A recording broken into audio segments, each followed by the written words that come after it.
नमस्कार, न्यूज 18 के digital platform पर आपका बहुत स्वागत है। मैं हूं आपके साथ अंशिका पाठक। महाराष्ट्र के नासिक में टाटा कंसल्टेंसी सर्विस में यौन शोषण और धर्मांतरण का मामला सामने आया।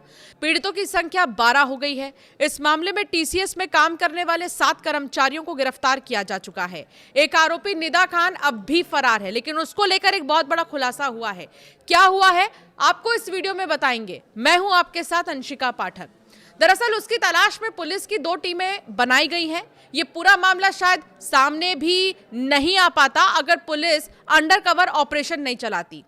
अंडरकवर टीम ने 40 दिन तक ऑपरेशन चलाया। उसके बाद इस पूरे सिंडिकेट का भंडाफोड़ किया गया।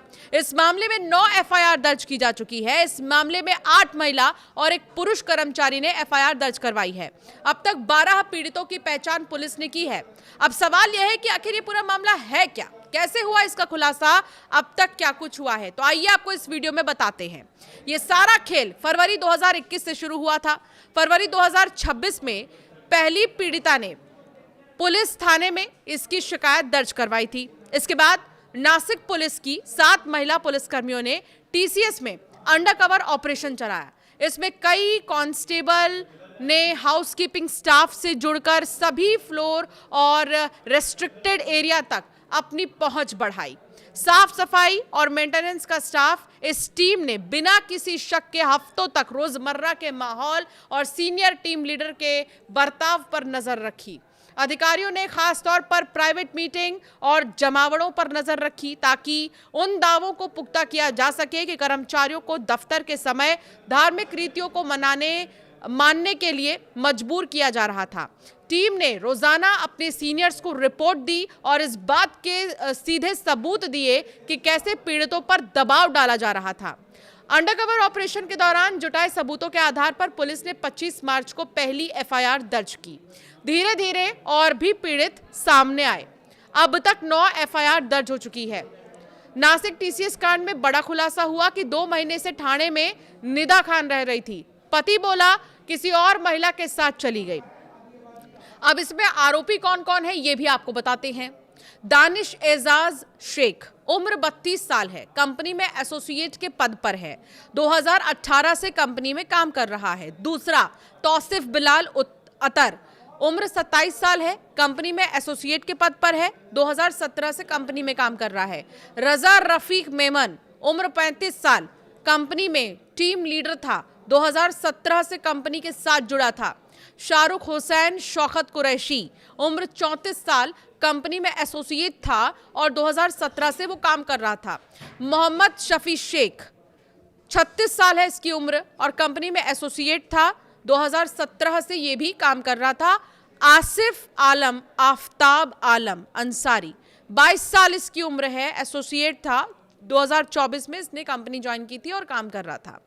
निदा एजाज खान जो कि मुख्य है, उम्र 25 साल, कंपनी में एसोसिएट थी। 2021 से कंपनी में काम कर रही थी।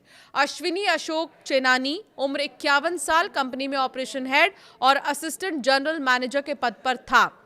टीसीएस में सीनियर कर्मचारियों का पूरा नेक्सस था जो नई हिंदू लड़कियों को निशाना बनाता था।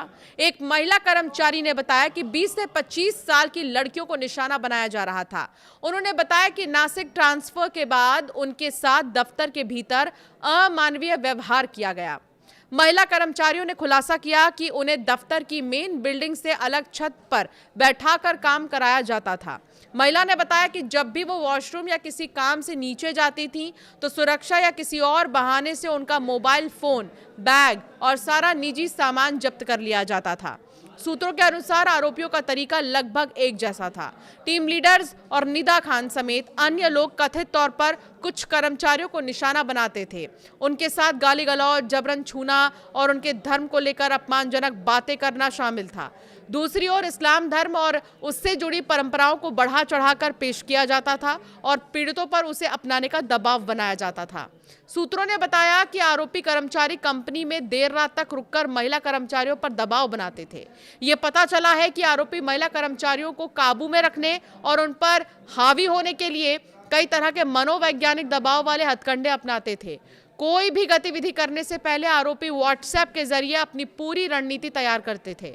एक पूर्व कर्मचारी ने बताया कि सभी आरोपी खासतौर पर बातचीत का तरीका पूरी तरह वल्गर था। लड़कियों को टीएल की डेस्क पर बुलाकर बैठाया जाता था और उनसे ऐसी अश्लील बातें की जाती थी जिसकी कल्पना किसी भी प्रोफेशनल या कमर्शियल ऑफिस में नहीं की जा सकती।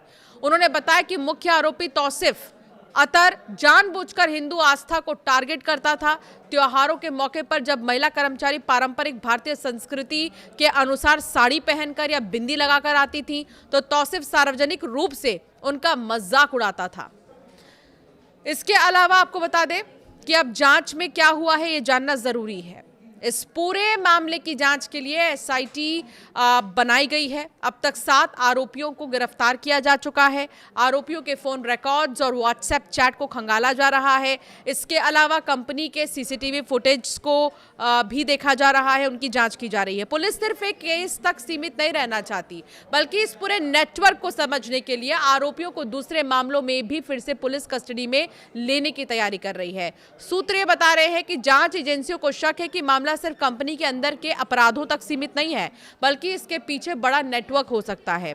सबसे अहम बात यह है कि अब इस केस में आतंकवाद और अंतर्राष्ट्रीय फंडिंग के एंगल की भी एंट्री हो गई है।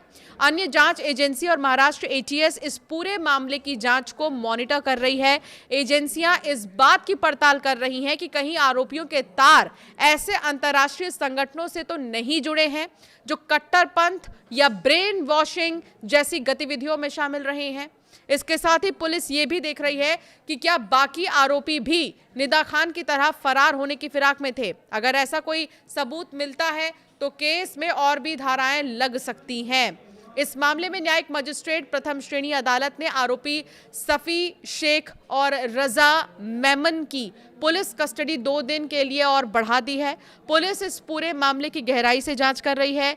निदा खान की जमानत याचिका पर नासिक सत्र अदालत में सोमवार को सुनवाई होगी। उसके वकील ने आरोपों को खारिज करते हुए कहा, उन पर लगाए गए आरोप गलत हैं और वो किसी भी महिला की मर्यादा भंग करने की दोषी नहीं हो सकती।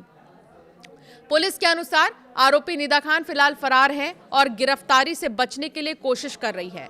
नासिक पुलिस की क्राइम ब्रांच की टीम ठाणे के मुंब्रा इलाके में उसकी तलाश कर रही है।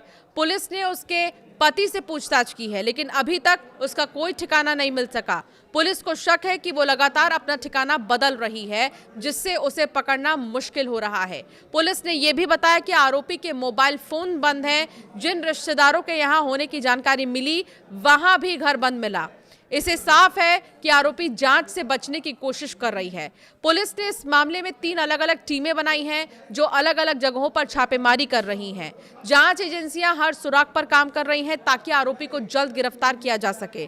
नासिक के टीसीएस दफ्तर में कथित धार्मिक उत्पीड़न और महिला कर्मचारियों के साथ दुर्व्यवहार के मामले ने अब एक नया मोड़ ले लिया है।